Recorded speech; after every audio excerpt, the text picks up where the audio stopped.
मैं एक हिंदू हूँ। आमतौर पर हम अपने धर्म को लेकर न असुरक्षित महसूस करते हैं और न ही अपनी आस्था किसी अन्य व्यक्ति पर थोपने का प्रयास करते हैं। हम सभी को उनके कर्म के नजरिए से देखते हैं, न कि धर्म से।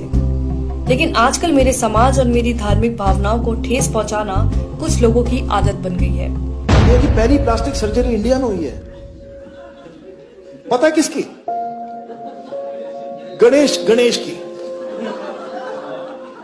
मैं मान गया कि पहली प्लास्टिक सर्जरी आपने करी है, इंडिया में हुई है, तो ठीक से तो कर लेते।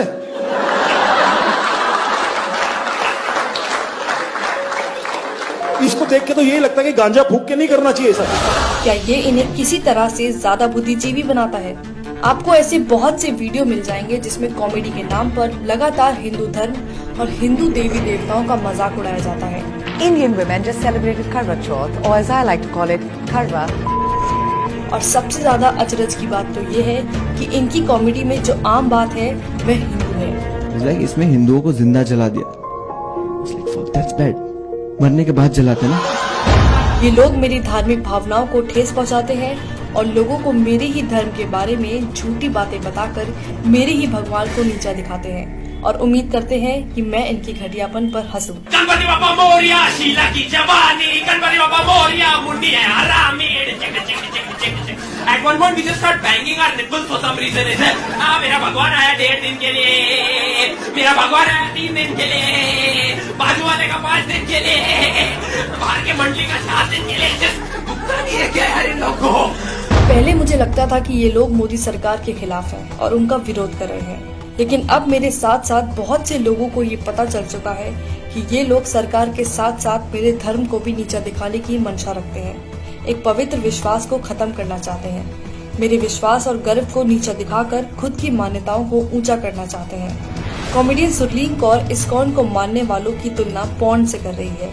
आप सबको मैं बता दूं, बेशक हम सब इस्कॉन वाले हैं, पर अंदर से सब हरामी पॉर्न वाले हैं। सुरलीन इस वीडियो में ऋषि मुनियों को अपमानित करने का कोई मौका नहीं छोड़ती है, उन्हें वासना से भरा हुआ बताती है। सबसे ध्यान लगा के जो चीज की जाती है वो है मेडिटेशन। मैं नहीं मानती, क्योंकि जितनी ध्यान लगा के हम फोन देखते हैं शायद कोई दूसरा काम करते होंगे। सुरलीन कहती हैं कि संस्कृत का इस्तेमाल करके ऋषि मुनियों ने अपने बड़े बड़े कांड छुपाए हैं। धन्य हो हमारे ऋषि मुनि जिन्होंने थोड़ी सी संस्कृत यूज करके अपने बड़े बड़े कांड छुपाए हैं। कामा ये सब सुनना किसी मानसिक उत्पीड़न से कम नहीं है। कॉमेडियन मुनव्वर फारूकी खुलेआम मंच से भगवान राम और माता सीता के लिए अभद्र भाषा का इस्तेमाल कर रहा है। लाइक अगर भगवान को रिस्पॉन्स करें, वो गाना कैसा है ना, लाइक मेरा पिया अगर है और राम जी डोंट गिव। मेरा पिया घर है, राम जी लाइक मैं 14 साल से खुद घर नहीं गया। एंड अगर सीता ने सुन लिया तो वो तो डाउट करेगी। और सामने बैठे दर्शक बेशर्मों की तरह अपने ही भगवान पर हो रही अभद्रता पर हंस रहे हैं। इनके लिए कितना आसान है हिंदू देवी देवताओं का मजाक उड़ाना, लेकिन जब बात किसी और धर्म की आती है तो इनकी जुबान पर ताला लग जाता है। मुझे समझ नहीं आता कि इन लोगों को हिंदुत्व और मोदी सरकार एक दूसरे के पर्याय क्यों लगते हैं और राजनीतिक पार्टी का मजाक उड़ाने की आड़ में मेरे धर्म का मजाक क्यों बनाते हैं। मैंने तो नहीं देखा कि मेरे धर्म ने दुनिया में किसी को कभी भी हानि पहुंचाई हो। मेरा एक ऐसे परिवार में जन्म हुआ है जहां मेरी माँ आस्तिक है और रामायण पढ़ती हैं। हम गीता का पाठ करते हैं। हम छोटा गणेश और महाभारत देखकर बड़े हुए हैं। ये मेरी खूबसूरत यादें हैं जो बहुतों के साथ मैंने साझा की है। हम सब जानते हैं कि हिंदुओं का इतिहास ऐसा नहीं है जहाँ किसी का कभी उत्पीड़न किया गया हो, लेकिन ये लोग अभिव्यक्ति की आजादी के नाम पर हर दिन मेरी आस्था को कुचलते हैं। ये लोग कलात्मक आजादी की बात करते हैं, लेकिन इनकी कलात्मक आजादी तब कहाँ चली जाती है जब बात किसी दूसरे धर्म की हो।